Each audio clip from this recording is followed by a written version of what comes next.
Hello, and welcome to this week's episode of the Reset Podcast. I'm your host, Laura Munoz, CEO of the experience agency D-Flash.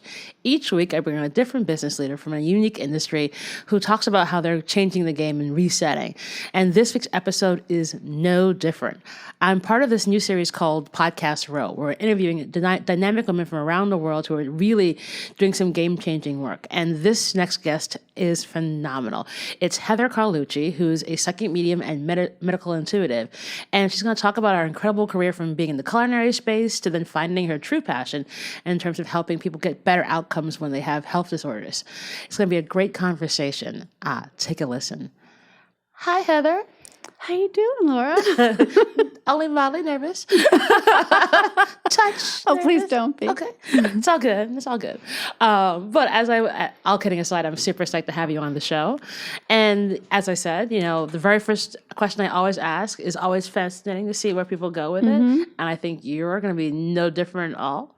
So Heather. Yes. What was your first job? My first job, I guess the first time I made money, that was my own money. I don't know if you remember this. I might be dating myself, but there was a trend in the 70s and 80s where you would get album covers painted, identical, hand-painted, of an album cover on the back of a denim jacket. Wow, you're so much older than me. And I am. And I used to do that. I used to be able to replicate album covers on the back of denim jackets. And you know what? I actually forgot that I did that until the other day. And I was like, I wonder if someone's going to ask me about this ever. And here you go. Okay, time out. How do we, so you basically could take the off-the-wall album cover and silk screen it? Or you would paint it? No, it would be hand-painted in acrylic. It was a big trend. And anybody who lived in a major metropolitan city in the 70s and 80s will tell you that that is something that was done. And I only remembered it because I found the one that I did for myself. What was your cover? It was an album that I don't know if you would know, by a band called Social Distortion. But of my repertoire, I had done a couple of Iron Maidens because that was a very big thing. Very cool, I'm imagining. I actually did. What is it? It was a. I'm sorry, I'm missing her name now. I'm so sick because I'm used to just sitting here talking. Oh, I did one of Gladys Knight. Wow. And the Pips, which was an odd one at the time. Kinda? Yes. I actually did a Milli Vanilli, believe it or not. I want to know where the hell that one is. I feel like that should be like some really awesome vintage store right about now. It was pretty ironic hipster no in joke. Buying Yes. it. Yeah. Wow. So you had that skill to draw from like clearly a young age. Yeah, I did. And the ability to be creative. Well, this totally makes sense. And so what'd you charge? Oh, gosh, I don't even remember. I think it was late 70s, early 80s. I was 12, 13, 14 years old. So like $100, which was, I didn't buy the jacket. I just did the work. They would come to you and you were like, no, I have come with all the items and I will customize it for you. Yeah, that's how it was done at the time. Wow. Yeah. Okay, there's something. Okay, again, that is the most unusual one I've had. 70 plus episodes in, because that is straight up entrepreneurship, your creativity, a skill that only you have, which actually translates into what you do right now. Being a medium? Yeah. Well, it is a medium for sure. It's creativity. It's creativity. It's definitely. People come to you with everything else and you have to sort it all out. That is true. See, that is true. That. Nice move, Laura. See? Very good segue. I am good at this. Never doubted you. So before we talk to what you're doing right now, we chatted obviously yesterday, and it would be lovely for you to tell the audience like what you did for like the last 30 years before you did what you do now. Yeah, I was a chef and restaurateur. Making pastries, which warms my Making heart. pastries for the first 20, and then I owned my own restaurants, and I was the chef for them after that. And what's your favorite pastry of all time you've made? Because I have a serious sweet tooth, so I'm genuinely curious. Oh, that's tough because I love making things, and the one thing in the world I'm really cocky about is my pastry work. I can be humble in any other arena, but I'm kind of awful about it. But I will say I am a real stickler for basic chocolate ice cream. And I believe for me, in my palate, I perfected it, which is not easy because I like a strong punch of chocolate. So I'm kind of particular about that for sure. Hey, listen, I'm obsessed with all things desserts. I'm a decent baker, but I would never call myself a pastry chef in any way, shape, or form. So, but I just love to eat pastries. So, Know thyself. I know myself. Like, if you give me an awesome, actually, if you give me an awesome Napoleon, I am such a happy camper. And that is a beautiful work of art if you have an awesome Napoleon. Like, it is such a good thing. Oh Yes, my gosh. it's perfection, actually. Or a really well crafted like apple crumble tart. Yeah. Like, because I love all things apple, so and chocolate and berries And all things. And all things. All things. So you're a restaurateur. The industry's kind of changing. The economy's changing, and then what happens? Everything falls apart. I fell out of love with the thing I loved the most. I couldn't do it. 30 years is a long time in any relationship. And my relationship was crumbling as well, actually, as my marriage. And I was without work and with a small child. And I had a hard time getting a job after a while. I was consulting. I was doing a lot of business consulting. And I started feeling that my gift as a medium was beginning to seep into that quite a bit. We would go and look at spaces. I was consulting for a lot of big movers and shakers in the restaurant business, and I would be able to foresee what was going to happen with a piece of real estate they wanted to buy. And I realized that, well, I was right most of the time, and I thought, well, I could make money at something, and I have one other gift that I can do as well as I cook, if not better, because I've had it my whole life. How did you know that you had this gift? When I figured out that other people didn't. Wow. It's so a part of you, and you walk into the world as a kid, and you're just being yourself, and then parents and family says, "No, that's not it." And I'm like, "How did you not know that was going to happen? Or how did we not know so and so had this sort of illness?" But I knew, and you sort of, as you do in life, you sort of amend yourself to how to get through the world. And my amending was sort of being quiet about it. And then you realized you just couldn't be quiet anymore. That's right. And so how does it, I guess for our listeners, this is so pedestrian, but how does it work? How does a reading work? Yeah. Well, I'll give you an example of what would happen if I was going to give you a reading right now, right? So it always starts out, and that sort of explains what it is I do. As we sit down, I always give a sort of a spiel as to what to expect for the next hour and what to happen, because I don't use any obvious tools or cards or anything. So I would say, I hear, feel, and see the spirits that come in with you as well as my own. Of the 8 clair senses, I have all 8. So clairvoyance, claircognizance, clairtangency, clairgoustiance, blah, blah, blah. And so every one of my senses and senses of knowing and intuition, it comes in every way. I can smell, I can taste, hear, everything. And then on the other side of that, I'm also medical intuitive, and that comes in very differently. I see almost your body like an X-ray, so to speak, as best as I can explain it. Mm-hmm. And then I hear things, and then I manifest it in my body. I can feel the pains. It's almost like it's being pointed out to me what's going on. Wow. Yeah. And when people come, do people come up to you and be like, "Can you just do a reading right now? Like, help me." Because they find out what you do, like, "Can you do a reading right now?" Like, on the spot. Like, does that happen to you, or is it like? It does, and I have to be very careful of that because people want a lot, and usually I just say I'm not on the clock, and literally. Can I live? And also, I want to let you know that, like, I respect your space and your time. People come very open to things like this. If they've never had one before, I want them to know that they're in a safe space, because a lot of it can trigger a lot for people. And especially because this sort of work gets so hyped up.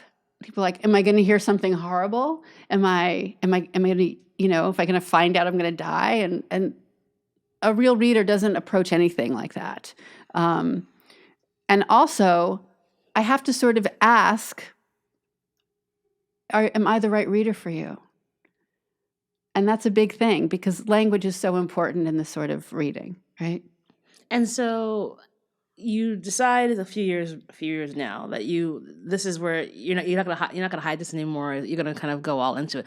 Does something change in you? Do you feel different, or like more Yes. free, or like, how does that manifest itself? I got a phone call from a friend who started yelling at me, who was also a medium, that I had to do my life's work and what was I doing. And when I was a chef, I was so ambitious, and what is happening to you now? And I'm not a yeller. I don't keep people who yell around me. So it was very jarring. And I called him the next day and I said, you cannot talk to me like that. I'm in the middle of divorce and child and everything.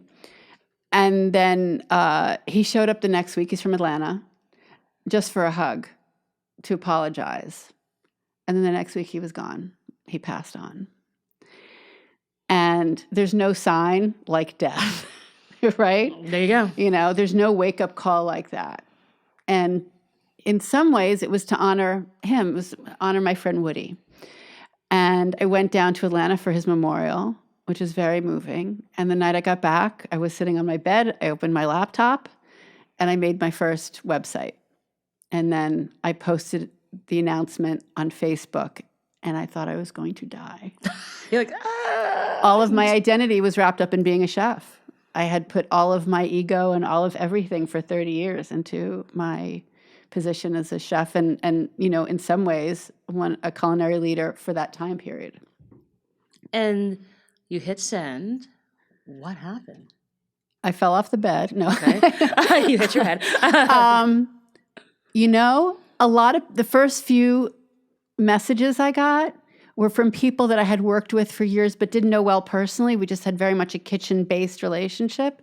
And a lot of people were like, that suddenly makes so much sense. Like, which why I you picked thought that was really restaurant, interesting. right? Yeah, or like you would say things in the kitchen about things and I never realized that would either come true or would change sort of the course of things or would pick up on trends in different ways. And you sort of foresaw things that were not just foreseeing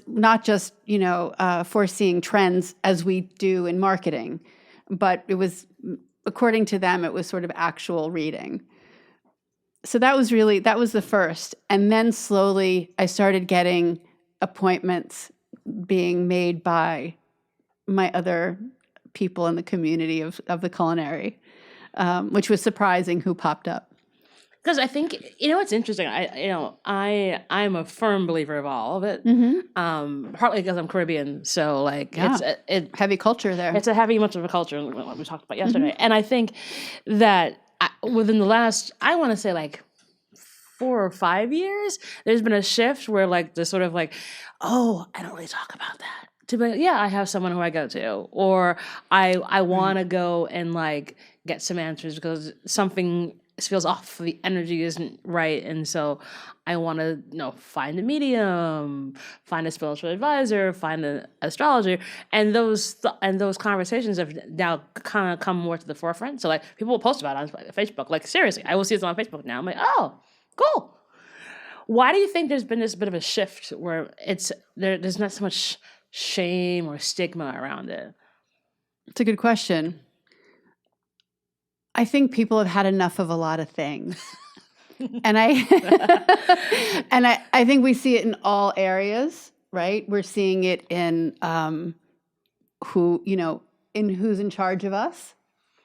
Why is anybody in charge of us? People are beginning to ask, and that's a deeper question than we can be in charge of ourselves, but why does there are these big shifts coming in general. And when we look at sort of shifts of culture, we begin to sort of open up again the ideas of creativity and the ideas of intuition. And I just think we're at a very ripe time right now for something bigger that's going to happen. Because we're seeing things happen all over the world in areas we never thought that it would. In big ways, climate, government, and as frightened as we are as government, look what's happening on the ground. People are rising up. People are rising up in ways that even a few years ago we never thought was going to happen. We never thought that one marginalized group would be able to say something and the other less marginalized group would be able to understand or make room for that. We didn't have that. I think this is all a part of it because people need bigger answers at this point because we're losing our idea of organized religion completely because that backlash is happening, right? We put so much into it I'm a for so recovering many. Catholic. Precisely. And I think we're beginning to sort of, people are learning what shame is and we're caring less. So the things that everyone went to go do, people are now talking about. And I think that's a good part of it as well. Yeah, I think there's this interesting openness that's kind of come through all of this because it allows. I was talking to someone earlier about like you can live boldly and you can live in your own truth, whatever that might be, but also you can go and try and find answers and not think it's like you're less than by going to find those answers, whatever they may be, however that might be. That's right. That's right. And I'm always amazed by who walks through my door. Because, of course, there's a certain focus group, as I say, that comes through the door that I pretty much know is going to happen. Women tend to be more open in this than men. And in even the recent months, I've had this interesting run of very blocked middle-aged men. Interesting. Very blocked. Because they can't figure out what it is, why. What it is and why. They're so blocked sometimes it's hard for me to read. And it takes like it usually takes, for me, it feels like forever, but sometimes it takes a few minutes for me to like really get in there. I can start to read. I do sort of a shallow work, but it's hard for me to get in there because people, they come to me. They don't want to let me know anything to really see how authentic I am. And I'm just like, take a deep breath and chill out, because even just doing that, you don't have to tell me anything about you, but I just need you to be, a little bit chill so I can feel you, right? And in these cases, it's so specific. And I find it fascinating that these men are coming to anyone that does the work I do, not just me. Because they're making that bold step to be like, listen, it's something. Exactly. And because I don't know nothing what it else is. is working. Exactly. I don't know what this is. And I think you can't medicate this. You can't exercise it away. There's something. And I might as well. That's correct. I think it's a new boldness. It really is sort of coming. I mean, I've seen it in my own family where I'm like, really? You okay? Yeah. Well, good. And I think the thing is that like the more that you embrace it with your friends and your family, like, yeah, if you want to do that, go ahead. Yeah, and really, it's not hurting anyone. Not hurting anyone. And do you ever feel like that? You're walking down the street and you like can pick up something from someone that Yes. and you're like, stop that person. It's like, should I stop that person? No, unless it is so overwhelming, it's rarely ever that overwhelming. Usually it's more of a sign to me that I need to protect myself a little bit more or that I'm getting tired. Because it's very invasive to walk over to somebody and be like, hey, so I need to tell you something that could really affect you. So unless it's something so unusual, I will usually not say anything. Wow. Yeah. So on the medical intuitive side of it, how does that all work? Because I'm sure people are like, wait, huh? Well, how does it work for me, or how do I work it? How do you work it? Okay. Specifically medical, I think in any even general reading that I do, it comes up because it's all attached. Our bodies and minds and souls are all attached. And for me, it's a very easy way. I start the reading with sort of a general read-through, as I call the state of the nation. And you're my kind of reader. And it gives the person a minute to sort of calm down, because we have a separation between like what might be and our bodies, It also, many times I can say, I see this, and they can confirm in the immediate that they know what's coming out of my mouth is really tuned in with them. Or for lack of a better word, that I'm correct. Right? Because people need the validation. Yeah. Of course. What am I doing? I'm giving you the goods. Mm-hmm. And many times I'll do an entire reading and people will say, no, no, no, no, no. I'm like, no, I know what I'm seeing. And then I get a call an hour later just because they're out of the room. They've already gotten bombarded with information like, oh my God, you're right. Yeah, it kind of gets that happens a lot. But in medical, it goes two ways, both in major readings, regular general readings, and then, of course, I do work with doctors, I work with surgeons, and I work with patients, all separate of each other sometimes, for cases that are returning. We don't know why. Why does the tumor keep coming back? How can we sort of curb what's going on as cancer spreading. I've had that case before. And these are extraordinary cases. Most people do not choose to come to somebody like me.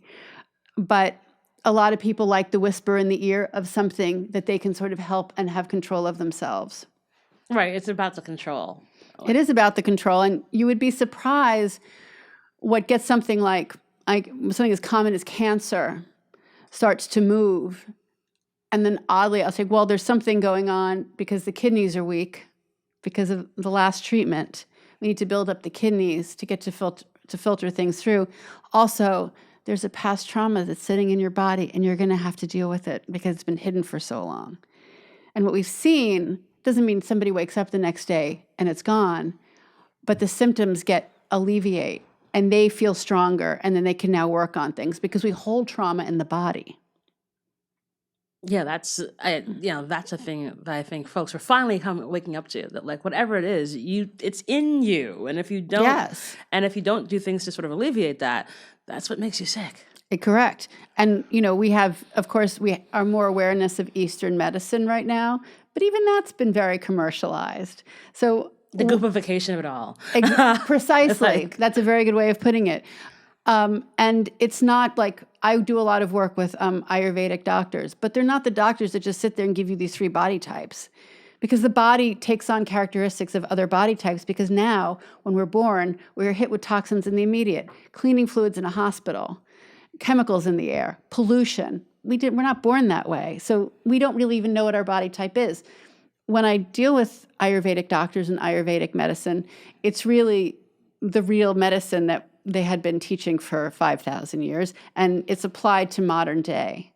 And then I always sort of take it, because when I read very Western scientifically. My wording is that I will never refer to chakras. I read very like blood, plasma, all of that.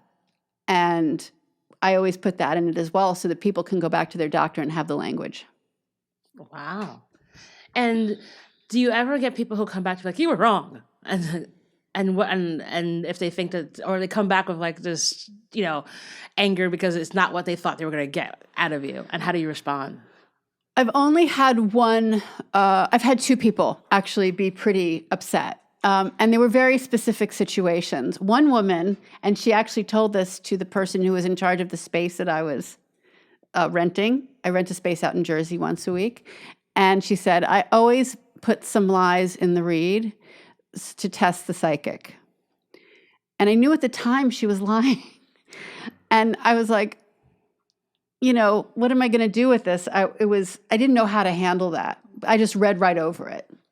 And she confirmed throughout the reading that I was correct. But then she called the person and said, I don't want to pay.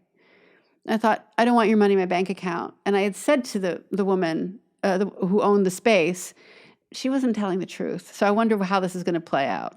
She called. She asked for her money back. I said, give her money back. The other time, I was doing a group reading of about 10 people. And the woman was very tense the minute she walked in anyway. She was uncomfortable. She took a lot out of the crowd anyway. Right. And she was unhappy because she realized she didn't want to hear these things in front of other people. I didn't say anything embarrassing, but just being around other people sort of made her uncomfortable. And so it was that sort of situation. I haven't had a big, oh my God, you're wrong moment. Which is a testament to how awesome you are, Heather. Why, thank you. Or how quiet people are. Or they're like, maybe I should not mess with the medium. How about I not do that? So you've now built this business. It's been quite successful. What do you, like, obviously you're taking in all of this all the time. How do you give yourself some self-care around this? Like, well, is it yoga? Is it a glass of red wine on a Tuesday? Like, what is the thing that you do that like takes that away? I mean, I imagine today, for example, you're doing this, that's a lot, telling the story. Like how do you sort of find time for Heather? I'm also a single parent, so there's always that blessing. I put that in quotes. What do I do for self-care? A couple things. I notice that when I'm in front of a television, it has nothing to do with my work. And there's something about, I don't know if it's electricity or whatever, but it sort of neutralizes everything around me. So I love binging because it's just like All right, so what do you binge? saturating everything. I can binge forever because it's the only thing that sort of pulls it out of me. I smoke weed, which is a big one. I will. Not often, but that once a week makes all the difference in the world. So you smoke not edibles? I don't like edibles. Yeah, neither do I. Yeah, I had a brownie in the 80s, and it was the worst thing ever. And after that, I like a smoke. I like to roll a joint. Well, the thing about edibles is that you have to have someone who knows what they're doing. Otherwise, Yes. I've had 2 experiences with edibles. One which is quite good because my friend is a baker, Right. And then another one where I went to what I thought was like the ones that you get like in the store in California, and like didn't realize like what the numbers meant, and took and took 2, and my face froze. God. So I was like, never again. Yeah, see? I hear it's different now. I haven't experienced it. Maybe another day. So a good hit of weed kind of. Yes. So wait, do you have the weed then you binge what, Housewives or HGTV? Oh, no, I'm a Netflix person 100% because I like a long episodic series. And also, I love comedy specials. So that's sort of, So I kind of can dip into that or leave, but I love like the long episodic, like I'm a big Miss Maisel fan, and I have yet to watch that show. thing. I think I'm the only person who hasn't watched that show yet. Perhaps. Perhaps. I mean, I did see that like Leslie Jones has a new special. And that's tonight, by the way, when I leave here. That is my plan for the evening. Mm-hmm. And so you figured out, so that's how you sort of like decompress away from all of that. And how does it sort of work now when you're like working with like companies who are trying to like find a space? Like, how does that work? My business work? Yeah, when like someone like when it's a kind of like more corporate-ish type program. I usually work one-on-one with the CEO or the business head. Usually they want projections for the next year, like financial. Numbers? Sometimes numbers. They want numbers, but the fact is we keep numbers in rows and columns, but business is not rows and columns. Business is all contact, and it's very organic. It's all energy because it's really ruled by somebody's ego somewhere and how we have to move around it, right? Housing crisis and the recession, somebody's ego got in the way and they started messing with the banks, right? More money, more money, more money without care. It's all energetic business. So a lot of what I sort of help them with is sort of figure out their own intuition, because we're pretty much cut off for our intuition, especially people can have a good business sense, but they don't have people intuition where they can both help their businesses and their employees. That's one of the big things I find a lot. And also people want me to be a psychic and foresee what they should and should not invest in, what they should and should not buy. How do they do the next negotiation? Who do they not hire, or who do they hire? And so, wow. So they'll come to you for hiring decisions. That's interesting. Sometimes. Usually it's not like an hour of that, but they'll throw it in at the end, like, by the way, I'm interviewing do you have somebody. that guy or that guy? Yeah. Interesting. And then for you, so like, is it even like what place they should like build the building or? Yeah, I do. I love doing anything related to real estate because it really has to do with the land. It has to do with, will the permits come through? And I can foresee a lot of that.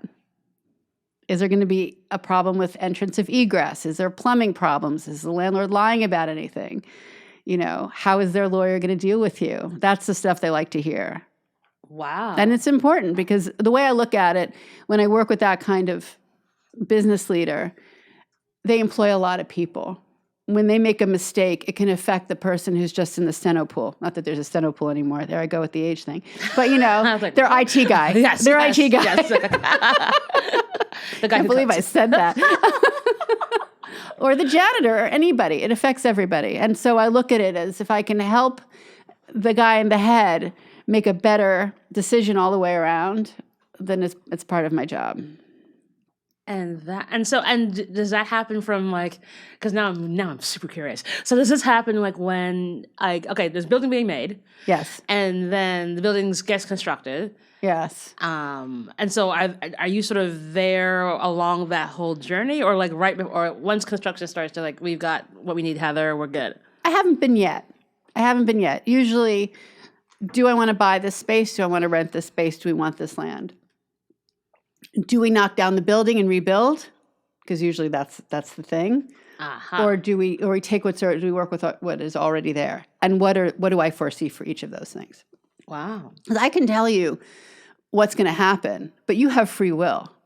Yeah, well, you have to make a choice. The lesson will always be learned. How you get there is another story, right? The material is your job and how you want to handle it. Yeah, because you can give someone the best possible advice, but if they do not follow it, That's right. A friend of mine who's a numerologist always says, I can tell you're going to win the lottery, but if you don't buy the ticket, there's nothing I can do. That's right. And so what about what's happening now with, as you now are building out this company? Yes. How's that been for you, the kind of road to entrepreneurship? It's been interesting. When I started and I realized that it was moving, which, wasn't like gangbusters, because no real business moves like gangbusters. It just looks like somebody else's is. Right. I decided I really wanted to be a business. So I made sure I registered my business. I got an LLC. I made sure that I had QuickBooks. I made sure that I had 1-800-ACCOUNTANT, because if I was starting a business from nothing, or I had somebody who I was consulting for, I would tell them to go the low point, right? The cheap stuff. And I did it the way instead of just going about my business with my own ego, I made sure I did it that way. And I started moving it through that. And I'm really glad I did now that I'm 5 years in, because I know where my money goes. I see what pans out. I don't worry about things. I don't worry about suddenly having to make, because, this work, most people just sort of shove the money in their pocket and they go about their business, because it's not really a traditional job. People don't think about paying taxes and stuff. But I have a job. Exactly. I'm going to pay taxes on this. Exactly.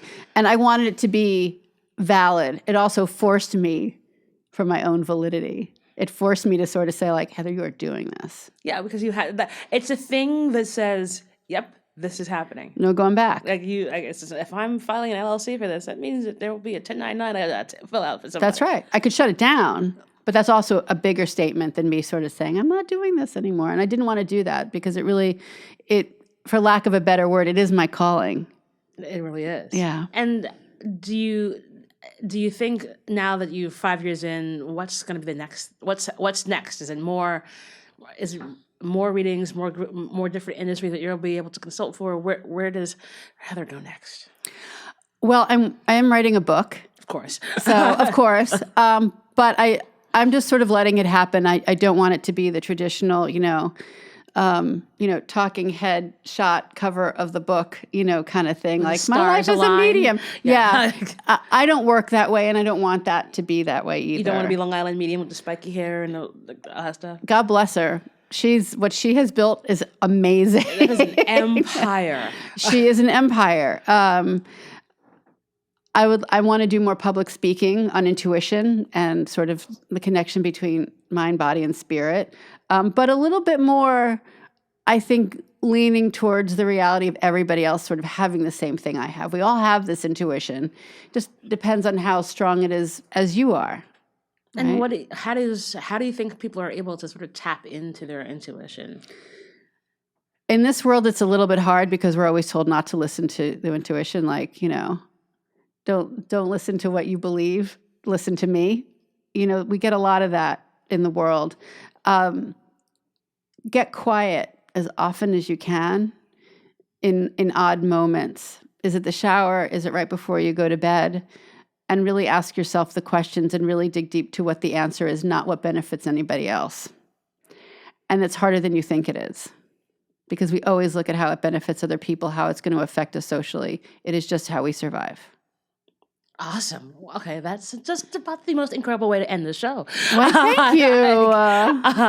Heather, it's been an absolute delight. We will put all your information in the show notes so folks can get in contact with you and follow you on social and hopefully schedule a reading. I will do. And thank you so very much. It was an absolute delight. And that is our show.